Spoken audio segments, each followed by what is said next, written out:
Hello and welcome to GG Weekend Watch, kindly sponsored by BetMGM. Well, we've had a bit of a shake-up in our lineup. Myself and Dave Young still here, but we have been reunited with Andrew. Andrew, great to have you back again and replacing Matty Sutcliffe, who's been in flying form on the recent shows. But obviously, Matty's still part of the GG family. We'll see him back on this podcast before too long, as we know, and you can obviously catch up with his columns as well. And Matty, of course, was in good form last week. Now, we did have abandonments left, right and centre, so don't be too harsh upon our results because we actually only had 6 races to go at. None of our naps even ran in the end, but Matty still managed to find a decent winner because he went with Rare Clouds winning at 15-2. So very well done to Matty. But Andrew, obviously delighted that you are back, the OG of GG, of course. Now we're going to be getting into the action at Warwick, Kempton, plus a bonus race at Weatherby to boot. So fingers crossed we get all the racing this time around.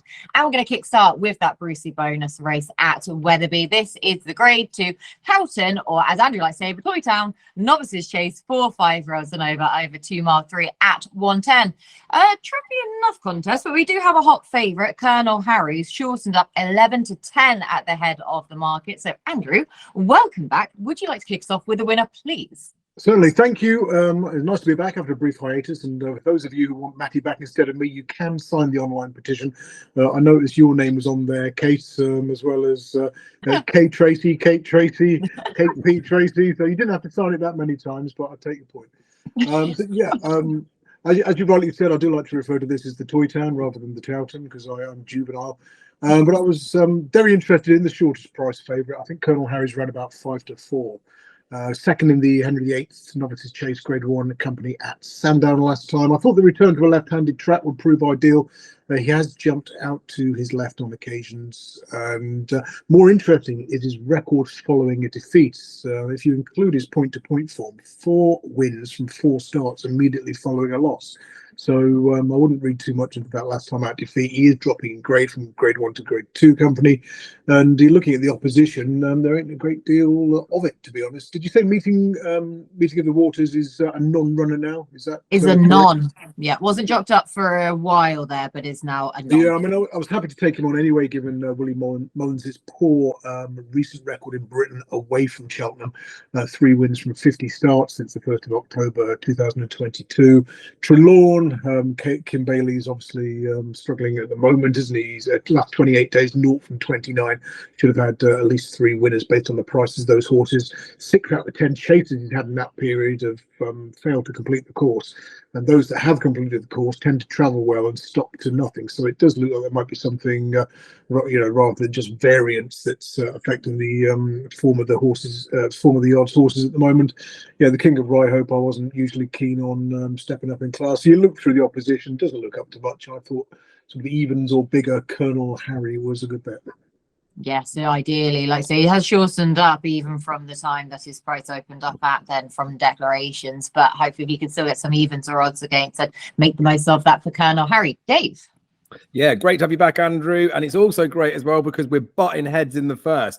Not so much the fact that I think that Colonel Harry is not worthy of being favourite. He should be, but this is a classic example of about an even money poke, I think. Because I would imagine that there'll be as many people that want to bet him that want to get him beat. So me and Andrew will have our even bet because I'm going to take him on. I do think he has really good form in the book. Arguably, it's the best, but I think we'll find out more about how good the form is in time as opposed to right now. I think we're maybe assuming that Le Patron running the Henry VIII Novices Chase is really good form. I think it could be. Does deserve to be favourite, but I just think he's a little bit skinny. The reason I think he's a little bit skinny is he does look like he wants this trip. They tried him over 2.5 over hurdles, and he was actually quite outpaced in that race. Say quite outpaced. He was outpaced. Doesn't matter how outpaced he was. The same was true in that Henry VIII Novices Chase as well. So it doesn't really seem to be whatever trip he runs at seems to sort that out. And obviously he had a run the beginning of the season, then got outpaced in that race at Kempton. Still did really well to finish where he finished, I thought. Also at Sandown. Did really well to run well in that race. But I'm just worried about that being outpaced. This isn't the classiest thing. Like Andrew's touched on, he's dropping down from a Grade 1 to a Grade 2. So that will undoubtedly help. Chasing Fire, I just haven't given him absolutely no chance. I do think the other 3 have a bit of a squeak. Trelawn is running at the wrong trip, though. So if I was to take Colonel Harry on, I'm looking at Hurricane Highway or the King of Rye Hope. I think the King of Rye Hope has been targeting this race since the start of the season. I'm reliably informed of that. Won well on debut, to be fair. They thought he probably needed that as well. Disappointing favourite the last time at Foss last, but I don't think there was enough pace in that race. I'm happy to draw a line through that. I think this is, although it's a step up in class, will actually suit the horse. I think he's capable of running the 140s. So if he can get Colonel Harry off the bit a little bit, I think the King of Ripe has got a bit of a squeak. I do think Hurricane Highway is way too big a price, though. I know his mark's 125. He is definitely better than that. Be much more interested in him in a handicap than in this. But with the fact the race is cutting up a little bit, wouldn't look the deepest of grade twos if you take out the favourite. I think he could outrun his odds at the prices. So I've waffled enough. I don't think I'll have a bet in this, but I will happily have a pound with Andrew that Colonel Harry doesn't win. Oh, okay, then. So we're going match bet between the pair. I'll take it. Andrew, happy to take that bet, therefore. Hurricane Highway, though, who you did give a good shout for 20-1 as the outsider of the field. And of course, a few of these have shortened up from their original prices because Meeting of the Waters is a late non-runner. But interesting ways, and King of Rye Hope 13-2 in there as well. Right, we switch over to Kempton now for a 0-145 handicap chase for 5-year-olds and over 3 miles at 130. An open enough contest. Now we've got another Kim Bailey horse here at the head of the market. This is at Chianti Classico. This is an each way plus race of BetMGM, 1, 2, 3, fifth of the odds. So Dave, who are we siding with in this one? Well, we've guaranteed a winner in the Open, haven't we? Because one of us has bet the favourite and one of us has laid it. So we're off to a flyer. That's how you should do every one of these shows, to be fair. We sussed it finally. Well, I feel like the same could be potentially true in here, although there's a bit of a difference in price. So Chianti Classico, I touched on this horse early in the season saying I think he could be a bit of an Ultima type. I'd be less inclined to think he's an Ultima horse. I think he's less of a Cheltenham horse. I think he's more Aintree. So I think Kempton would be a track that will suit him down to the ground. I am terrified of like that current run of trainer form. Like Andrew says, when you look at the expected winners, which is the best way to do it, because you could get a bad spell, what it looks like a bad spell, but they're all no hopers. He should have had winners recently and he should have had horses running better. So that worries me. It doesn't worry me that Harry Cobden's on, because I think Harry Cobden's the man. So I quite like that. And the fact that I was talking about this horse as an Ultima type, I just think he is too good to ignore in a class race like this. So he only went up £1 for that run at Ascot. I missed watching it live. I missed the first couple of fences, but he was trading quite big in running. So he was about 2-1 in running by the time I watched after 2 fences, sent off at 4-5. He pecked at the first one. I've watched it back, but I don't know why they were trying to get him beat, but he didn't look himself that day. I thought he did incredibly well to still win that race, despite the fact that he put the other 2 horses out of the handicap. He should have won that race, but he just didn't look like he was at his absolute best. If he can get away with not being at his best to win that type of race at Ascot, I don't think this looks terribly much deeper. And I know we've got to be worried about that trainer form. So that would mean that I would be looking to have less on the normal. But I'm hoping that's going to be reflected in the price. I'm hoping we're going to get a bigger price about him. And I just trust that he's such a good horse. It doesn't matter what the other horse in the yard are doing. He's got the tenacity and ability to win this race. So I think he's got a proper chance in this. I think he's got a favourites chance, but we might end up with a reasonable price on him. So I will be siding with Chianti Classico. And he's the horse to turn the trainer form around, I think. Yeah, well, it's been said a fair amount of times, hasn't it, that very often with trainers form, you can take out your top-notch sort of, or your at least very good Saturday horses almost out of that bracket because they seem to be sort of anomalies in it very often. So Chianti Classico then to defy the yard form for Dave. Andrew. Yeah, if you're sort of thinking of backing Kim Bailey horses this weekend, just sort of keep an eye on his early ones. I think he's got 4 runners before Chianti Classico lines up in this, so you will get at least a clue as to whether things have improved or not.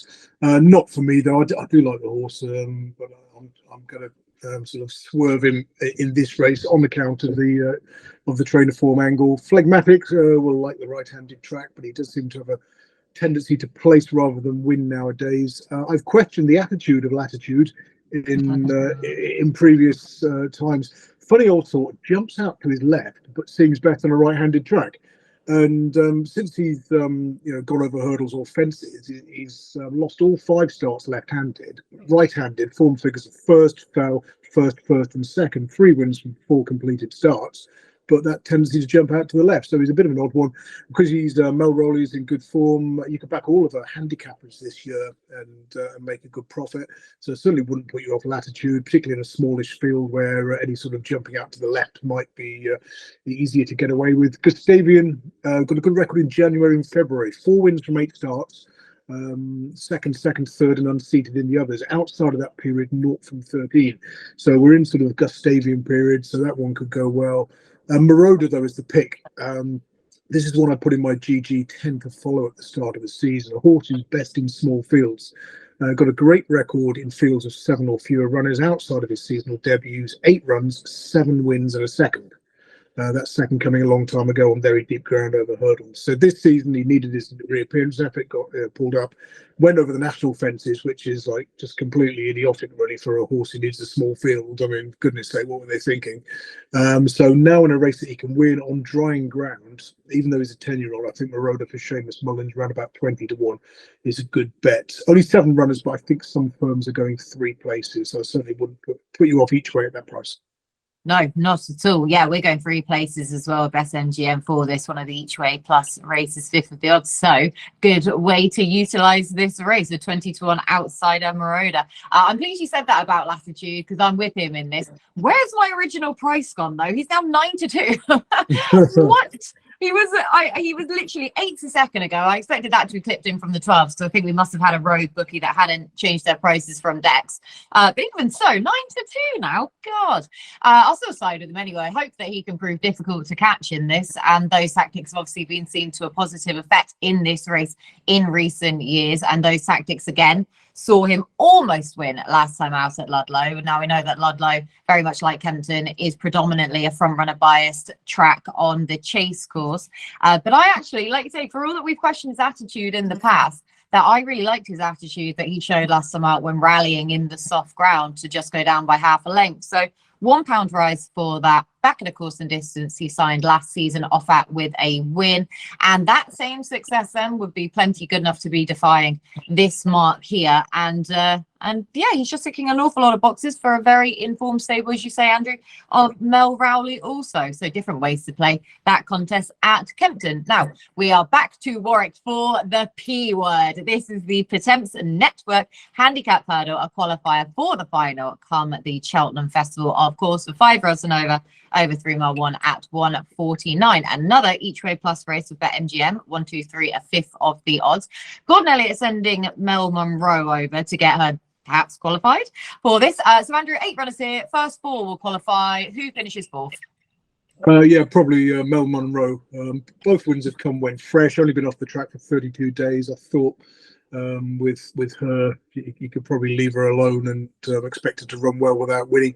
Kintara, again, another Mel Rowley runner.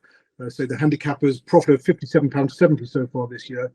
She's only won from 46 with her non-handicappers, and that was Mars Dance, who won on Wednesday of this week by a wide margin. So yeah, Kintara, the hat-trick seeker, I'll give every chance to. Jaffroy is the interesting one. This is a horse I've always had to sort of bet in the early months of the new year, sort of January, February, March time, and surprised me when winning very easily over an inadequate trip at Leicester in November, landing a bit of a punt. Probably doesn't want the ground drying out much more though. But yeah, again, you look at this race, it tends to go to a horse priced at single figures. And Martha Bray, having had 6 runs against male opposition and losing them all, albeit finishing second on 3 occasions, I thought she might be up against it back in the outside of mares only company. So yeah, I'll be boring. Go for the favourite Kintara. Okay, then Kintara 11 to 4 with Mel Monroe actually at the head of the market there. Can't split them at this present moment. Dave. Yeah, so Andrew touched on something at the end there, which I didn't want to mention, but now he has. I will just touch on it. This is a race where I've been told by a few people that, like, I think maybe there's been no winner of this particular qualifier bigger than 9 to 1. So it does tend to be down the front, but you can prove anything with facts, right? And it's there just to be beaten. So I needed to just get that out of the way because I quite fancy one in here, and it is a bit of a price. I'll start my case by saying, in a Attempts qualifier where we know lots of horses aren't trying, I don't know why over the years some trainers haven't just latched onto the fact that you can just pick up a few races during the season, just run in every qualifier and win them all. And that is what Stuart Edmonds has finally latched onto with Gentleman at Arms. Won the qualifier at Aintree. This horse is not a Cheltenham horse. He will not win in the final in March, but he can go and win another Attempts qualifier, I think, in here. He was second in the Grade 2 Leamington Novices hurdle at this track. Used to be at this meeting as well. So around this time of year, we know he runs well. Up £5 from that Aintree win, but there will be horses that are happy to run a little bit under their mark. So while they're all there opening the door and saying, after you, Gentlemen at Arms, I think Kieran Geffens is just going to kick on, go clear. And this horse is going to look like he's caused a bit of a shock at a big price, but I think he's maybe 12s at the time of recording, maybe even 14s in a couple of places. I suspect people will understand my case, potentially when this video goes out, and he might just get backed into single figures. So for him to qualify, he needs to be under 9 to 1, I think, from what people said about the prices. I just think this course suits the horse. We know he runs well this time of year. Like I say, won that qualifier earlier, won it well enough to suggest that he can do it. So Gentleman at Arms for me would be a relatively strong fancy, which seems like an oxymoron in a Attempts qualifier, right? Relatively strong in a Attempts. We're chucking everything into the mix there. Yeah, 14 to 1, then top price Gentleman at Arms. And this is an angle that Andrew's been taking for a fair few years. And with these Attempts qualifiers, is which of these horses actually wants to be winning this? And yeah, I mean, they've got absolutely nothing to lose with Gentleman at Arms. The owner of Gentleman at Arms, she's not into, you know, big targets or anything like that. It's just the day out. And hopefully he will just blast from the front, because he is a thinker about the game, this horse, to say the least. So hopefully hoodwink him into basically winning this, when a few of these may not be outs for that quite as much. 14 to 1, like it a lot. Right, Kempton now. We have more Grade 2 action in the Silviniaco Conti chase of 5-year-olds and over 2 mile, 4.5 furlongs at 2:07. A close contest in the betting between Edwardstone, Pickdory and Banbridge, all vying for favouritism. Today, who wins? I mean, this is a really, really good renewal of this race. It's a Grade 2, but we have got horses in here. I mean, Banbridge hasn't yet posted a figure in the 160s, but looks capable of doing that. Edwardstone, we know how good he is. 10-year-old now, stepping up to try this trip for the first time over fences, has done it over hurdles. He puts out 160s week in, week out. Pickdory, right-handed at this trip, is an absolute beast. But again, consistently puts in the 160s. So those two have got to give £3 to Banbridge. Banbridge does have that 275-day absence, and I think that could have been shorter, because I think he's been ready for a while. They're maybe just waiting for ground, but I would imagine he has bigger targets ahead. I think with Edwardstone, he obviously running the slower, running the Tingle Creek. How many seasons have they said they want to step him up and trip, yet they've waited until now to do it? So I don't think this was a target. I don't think this has been the plan for a long time. This will be a case where you can run him there, find out. And there's no guarantee that he'll repeat those 160 figures at this trip, although I don't see any reason why he necessarily wouldn't. But Pickdory, we know definitely will. Won this race last year. In the last 4 years since it's been named the Silviniaco Conti Chase, Paul Nicholls has had 3 of the 4 winners. Rouge Vif, that got beat by Mr. Fisher, was smashed in the betting as well, even though he was $1 million in my eyes. Pickdory's not $1 million. Pickdory shouldn't even be the 5 to 2 that he's currently available. I had this one priced up very different. I make him a shortish price favourite. I do respect Edwardstone's ability. I do respect Banbridge's potential. But Pickdory, like I say, right-handed at this track, at this trip, he should be like a 6 to 4 poke. So fairly strong on Pickdory. I don't see how he gets beat. I wouldn't like it. It's not one of those where I would say he's an absolute certainty. Like I say, I'm still making him odds against. I will just touch on Edwardstone, because he did win the Wayward Lad here, made a bit of a mistake. But in that Desert Orchid chase, he did unseat. And that was something I talked about last season before that race, that I don't think Kempton is a track that will see the best of Edwardstone. So while the trip may help him down the line, and Banbridge will have bigger targets and will no doubt improve from what he's shown today, Pickdory has everything in his favour to just go and win this race again.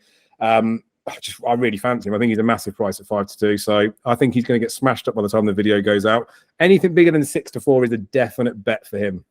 Oh, like it a lot then. Bullish as you like for David. The way to separate these at the head of the market as well. David's made a very evident case there. Andrew, are you in agreement, or where are you looking? No, I'm complete opposite. I think anything bigger than 13 to 8 is a really good bet for Pickdory. You look at it, you think, well, what has he done wrong that doesn't make him clear favourite for this race? And he's won his last 7 starts below Grade 1 level. Since his latest bout of wind surgery, he's won 5 of his 6 starts and finished second to Shishkin in the other. I mean, I tipped him up last time when he won by a wide margin at Ascot, albeit Shishkin obviously didn't jump up, so we don't know what would have happened had he jumped off. But my God, he's top class. He's particularly good when racing right-handed. He's particularly good when racing on sharp tracks. And he has run. I mean, I was against him at Aintree last year when he won because I thought he wanted to go the other way round. But it's he's proved me wrong and won easily. He's a fantastic horse. He just doesn't seem to have captured the public's imagination. Maybe if they only ran him once every 6 months, and people would like him more. Seems to be the way of things. But yeah, I just couldn't believe why anybody wanted to back Edstone, given his, one, he's trained by Alan King, two, he's a 10-year-old, and three, he's running over a new trip in Grady Company, and he's just hasn't looked the same horse this year, has he? I mean, ground-wise, they've pulled him out the last couple of times. He's had good ground. I mean, it's good to soft, good in places. It could be good come Saturday. Although, if you look at the actual race times when he has won, he has done all right on genuinely good ground previously. Not long till May, I wasn't massively keen on. I know he's 2 from 2 at Musselburgh, but he did jump out to his left on both occasions. Probably wants to go the other way round. I mean, Banbridge and Janadil seem to be running here because they're probably not good enough to win in Ireland, and you're left with Pictory at 5. I mean, I was staring at 11-4 this morning. Why I didn't have a bet, I don't know. Now, particularly after Dave's input, I should be taking the 5-2. So talk amongst yourselves for the next 3 minutes, or get my £2 each way on. I can hear the clicking. I can hear it. Dave, you must be trying to click on the button there as well. Well, yeah, I felt the same. I was one of those, because I saw a bit of red, I thought, I'm going to be greedy and I might get some 3-1 about it. I wish I'd gone in. But I just wanted to quickly mention, because I didn't, because I obviously got excited about Picdory. I know Janadil and Andrew's already talked about Willie Money's runners away from Cheltenham over this side of the sea. But if you were to look at figures on this race, Janadil's is a 160 horse. He's running behind the likes of Allaho, I really do like for a Ryanair. In the context of this type of race, he's 14-1 at the time of recording. That seems way too big a price. So for the openness of the betting side of things, I'm having a good go on Picdory, but I am having a bit of a go on Janadil at 14-1 because I think he's too big a price. And it relatively, I think he's 14s. When it was 11-4 Picdory, you could have, say, £10 on Picdory, 250 on Janadil, but it pays 2-1 that one of those two wins the race. And like I say, I make Picdory a 6-4 shot. So if I can get one more on side, because I think the prices are wrong, then it would be Janadil for a teeny tiny bit of a saver, but to make some money too. He's big enough price, isn't he? He is, 14-1 as the outsider of the field for the old boy Janadil. And if it wasn't for Pesky Allaho in his career and in his own stable, we would probably have more respect on Janadil's name in general anyway. But put some respect also on Picdory's name, says the lads there for the Grade 2 Silviniaco Conti chase. Now, more Grade 2 action up again at Warwick in the form of the Hampton Novices chase of 5-year-olds and over 3 miles at 2:24. The Twiston Davis star pupil Broadway boy, currently the favourite at 9. But Andrew, where were you looking at for this one? Yeah, I think this is one of the best races of the weekend. Absolutely fascinating. And one of the biggest battles is going to be who actually goes off favourite. Because I think since the betting has opened, when the final declarations were revealed this morning, they've all taken it in turns to edge favouritism at one stage. I think Apple Away at the moment is shortest. Yeah, 2-1. I've just refreshed my page and it's now Apple Away who's back on top. Yeah. I mean, she's an absolute star, isn't she? That Aintree Grade 1 win was, impressive for a big field and a big price. She needed the experience on a chase debut behind Great Dawning in a hot conditions contest at a graduation chase because at Haydock, and then bolted up in a Mickey Mouse race at Leicester. So there's obviously more to come from her. Broadway Boy has been sort of plying his trade at Cheltenham and is, what is he now? 3 from 4 over fences, second to Florian Porter in the other.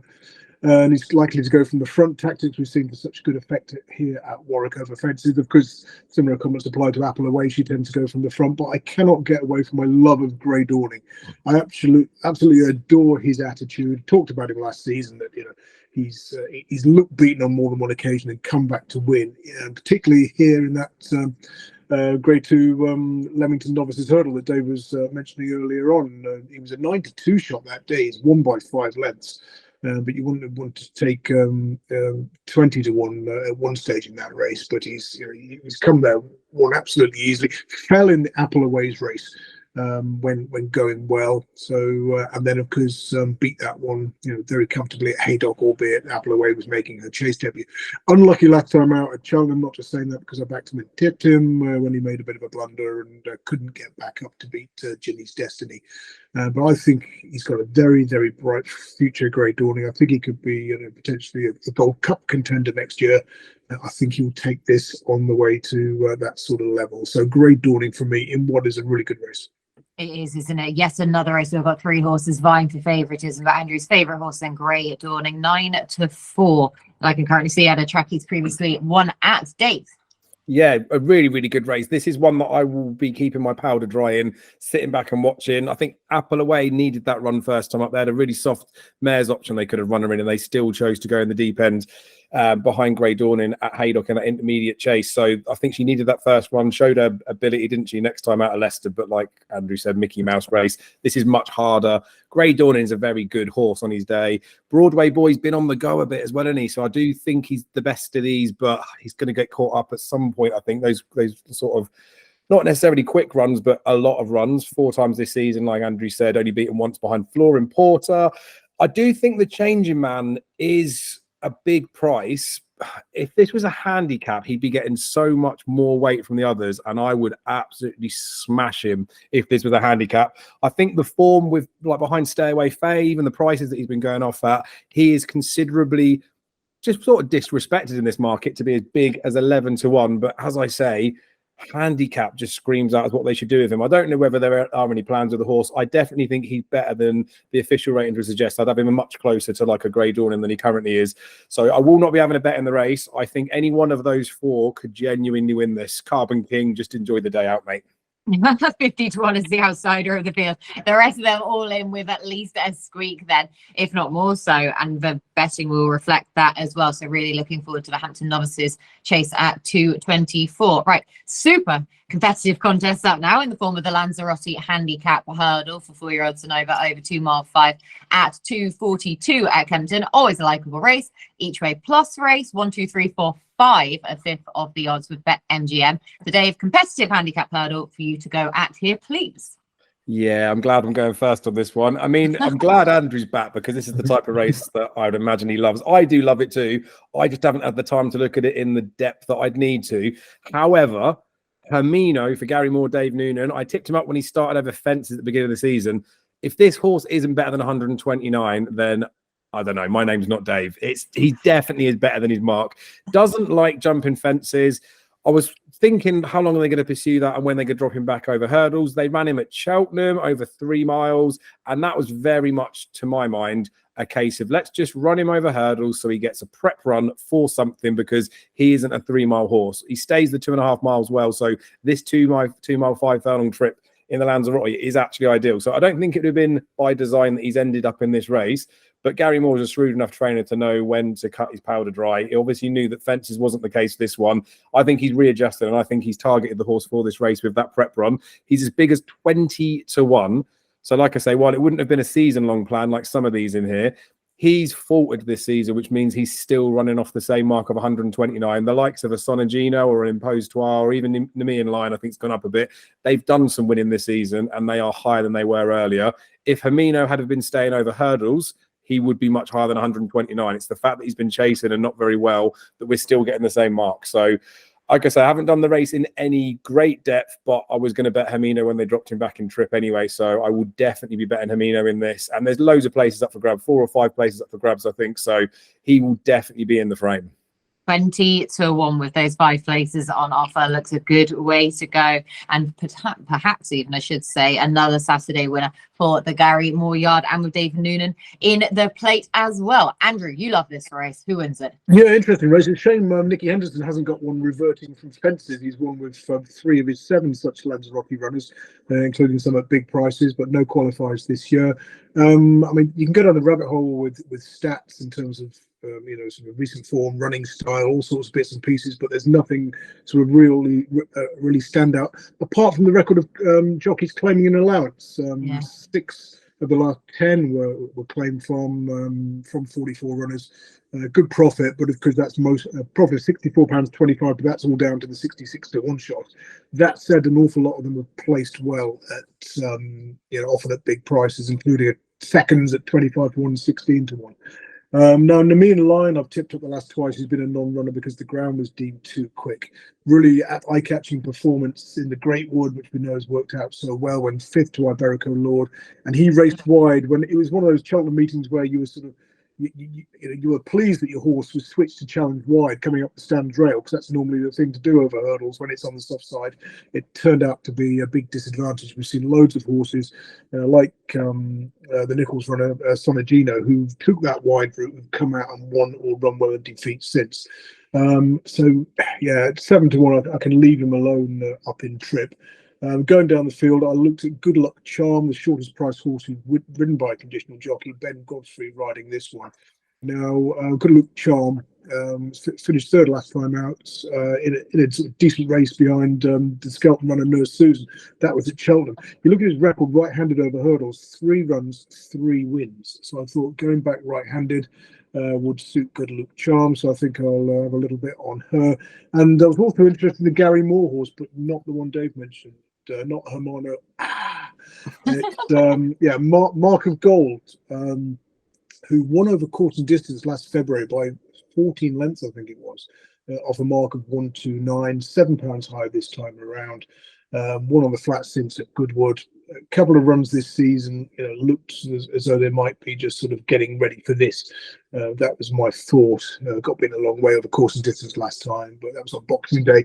I thought that would have put him spot on for this. So I'll be looking for a move on Mark of Gold. I think he's 14s from 16s at the moment. But I'm going with Good Luck Charm to maintain that 100% record right-handed over hurdles.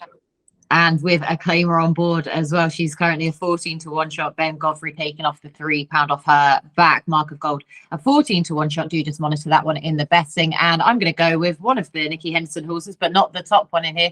I prefer the chances of King Alexander over Impose Trois in him, because King Alexander himself just has a cracking strike rate in his career so far. 4 from 8, winner of his Soul Star already so far this season. Came at Exeter, and he's a comfortable winner that day by 3 lengths under top weight. Now, he does, as we know, have a good record fresh anyway, but even so, that was still a really likeable one, and I'm glad that he's had another freshen up prior to this race off of a £10 higher mark. I don't think that'll stop him anyway, though, and he's likely to progress to being a decent performer this season. I think he's 2 from 2 in his completed handicap starts as well, falling on the other occasion, of course, when he was probably booked for a comfortable 3rd at that point anyway. But last time out, a career best from him, and I just think he's a horse going the right way. So hopefully Tom Cannon can pick up a nice spare there for Nicky Henderson for me. Now we have another competitive handicap, but this time over fences. It is the Classic Premier handicap chase, of course, for 5-year-olds and over 3 mile 5 at 3 o'clock at Warwick. Another each way plus race, 1, 2, 3, 4, a fifth of the odds. 13 to 2 the field, headed by Gavin Cromwell's Melina Girl. But Andrew, which one of these stayers stays best of all? Yeah, that is a very good question. Thanks. I thought I'd pose it. Don't know. Yeah. First of all, mention the running style. Warwick chases front runners, even in big fields. A number of times you see horses who seem to have gone hard from the front. The cavalry looks to be arriving, and then what happens? The horse on the inside rail kicks again and holds on narrowly. Now, last year in this race, I bet the old boy Volcano, course experts. He ran a fair race, finished 5th to I Will Do It. He's gonna go from the front. He'll give you a run for your money. I don't think he's going to be good enough though. So certainly wouldn't put you off each way if you can get 5 places, around about 20, 25 to 1.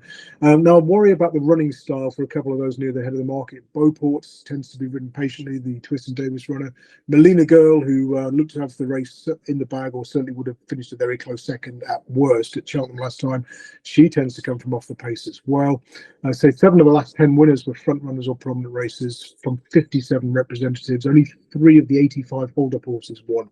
I think one of those was Corash Rambler, and so you see what you have to do to win a race like this from off the pace at Warwick. Fontaine Collonges, I wasn't hugely keen on, given his poor record following a win when trying to do that in the same season. Now, against my better judgment, I've come down on the side of an Alan King horse. Now, I mean, Alan King is not a big trainer. He probably was 20 years ago. He's not anymore. He's got a terrible record with his hurdlers on a Saturday. I know this is a chase, but even so, this is one race that he has actually managed. One big race he's managed to win a few times. Major Dundee, a son of Scorpion, a bit quirky, you'd expect. But he's got a visor on for the first time. That's been a positive angle with Alan King runners over the years, particularly over fences.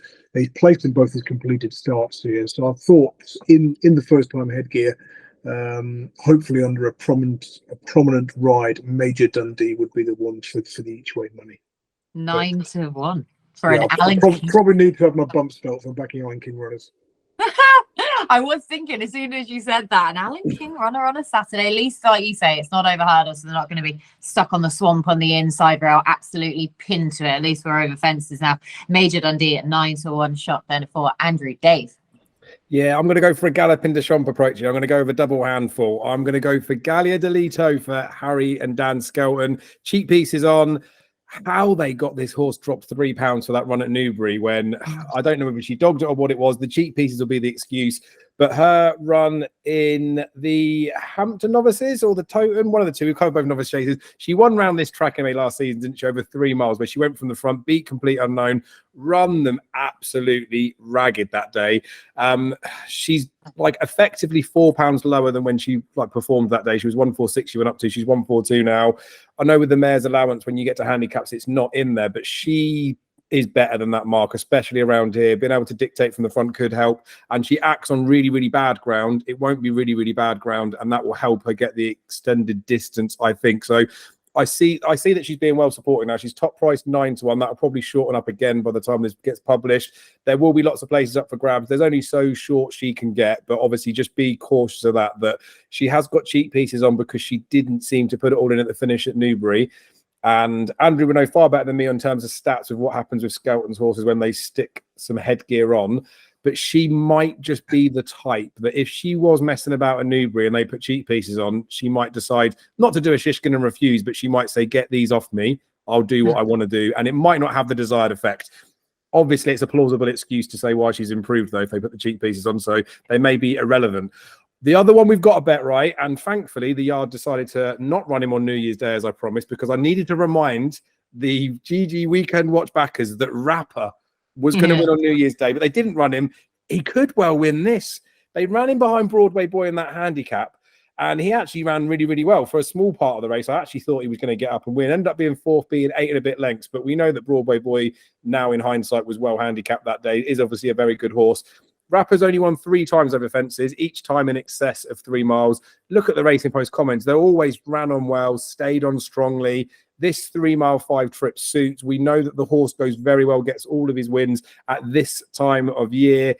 I know it's a bit of a deep race, but I think after that run behind Broadway Boy, they thought, hang on a minute, I think we could potentially win an actual pot with this horse. And I think Rapper's a stupidly big price at 20-1. There is no way in my mind that this horse does not place, especially when there's 4 places up for grabs. Rapper at 20-1 is a very, very strong each way fancy. So I will back Gallia Delito because I think that she's got a chance, but I do think that Rapper is the one for this race. 20-1. You're happy to stick with Rapper as well. Sorry, as my cat's tail comes into shot here. 20-1 though. Like I say, he's not exactly chosen the path that we were going to expect him to be seeing this season. But yeah, not going to leave him alone at that price. Just going back to Dan Skelton cheap pieces. Yeah, it tends to be a positive angle, like it was for his mentor Paul Nicholls. The punting angle is to back the ones who finished out the frame last time out because they tend to provide a bit of better value. But yeah, he does get a good percentage of winners in that headgear. There you go. Question then answer for those first time cheap pieces for Gallia Delito there. I am being less original. I'm going more towards the head of the market now. Second favourite, 7-1. Guetapan at Collonges in here. I still don't think that we've seen the best of him in the staying chase ranks, but I think that this year he'll really establish himself as one of the better ones then in the country. And of course, he was sent off as favourite in the Midlands Grand National last season on his final start then, and he still ran well to finish 4th. But he made a winning return at Carlisle, which was a career best from him, under 12 stone. in a competitive contest over a trip, probably not even at his best either, of 3 miles. Then Cheltenham last time out, he ran an equally good race to finish third, and that was in a Premier Handicap chase over 3 mile, 3.5 furlongs behind Melina Girl, off of a £7 higher mark. So off of the same mark here as that time, sees him still well enough treated with more to offer and a fresh nut from last time out. So yeah, Guetapan Collonges then to reverse that form for me. Now we sign off with yet another Brucey bonus race. Got 2 of them really in here, because of course we do have the rescheduled Veterans Handicap Chase final, which was originally scheduled for Sandown, of course, but we lost that last weekend. So fair play to everyone for being able to quickly reschedule this for Warwick instead this weekend. And we get most of, if not all, of the players from first time around back here again. This race, of course, still for 10-year-olds and over 3 miles at 3:35 at Warwick. Yet another each way plus race, 1, 2, 3, 4, 5, a fifth of the odds to Dave. Which old boy wins it this time around? I really don't know. I do really like these races. This is one of the best Saturdays racing for a very long time. I think we'll probably see as well. Like, it's a great way to end it. Obviously, when I did the stats for the show last week, we were talking about Sandown, we'll talk about heavy ground. I'm kind of glad it was abandoned, because these are old timers. They're like our family favourites. I don't want to see them going through too much of a testing condition. So this is much more suitable from a racing perspective. Unfortunately, because I did the numbers, I said Ramses Tatay and Darasha counter. And despite the fact that the ground is probably not in favour for Ramses Tatay, and I mean, Darasha counter goes on anything, but it's probably not a positive for either of those. I just can't not look at them. I've done the stats for a race, and then now because the conditions have changed, my head's a bit bemused. So I'll play the 2 of them. I'll play Ramses Tatay and Darasha counter. This would never be a race that I would bet with any sort of confidence. This is very much just like going to your children's pantomime. You clap and pretend you're enjoying it, but really you're only there because you love them, right? Yeah, well, now we know. Now we all at least know the realities of Dave's life then, right? Yeah, it's tricky though, isn't it? I say, when you've already sided with a horse in a race. I was with 2 for gold already. I was slightly concerned that he wasn't going to fully stay the 3 miles at Sandown, but the ground would have really suited him. Now, I haven't got quite as heavy ground, but I've got an easier 3 miles to be getting. So I don't know how to weigh it up, so I'm going to leave it and enjoy it and watch it this one. Andrew, did you have a stronger opinion though? Not particularly. Cracking race as per usual. I think there's doubts about plenty of them. Sapart in particular, who seems best in fields of 7 or fewer runners, and 2 for gold, the stable form we mentioned. But with this race being the 3:35, we'll get to find out how Kim Bailey's got on with several other runners in the day. Darasha counter is a shorter price for that Kempton race. He's doubly declared. So I'm not sure what the intention is. I think he's 7-1 for that race, 16-1 for this one. He hasn't won since November 2019. Topville Ben is a good record left-handed in the mud, but probably wouldn't want it to dry out. I think I'll come down the side of Cyclops. David Dennis has got a really good record in veterans handicap chases. And although he was well beaten last time out, that was over the extended 2-7 at Chepstow in the Welsh Grand National Trial behind Nassalan. So, Cyclops against the old brigade again can perhaps further enhance David Dennis's good record in these races.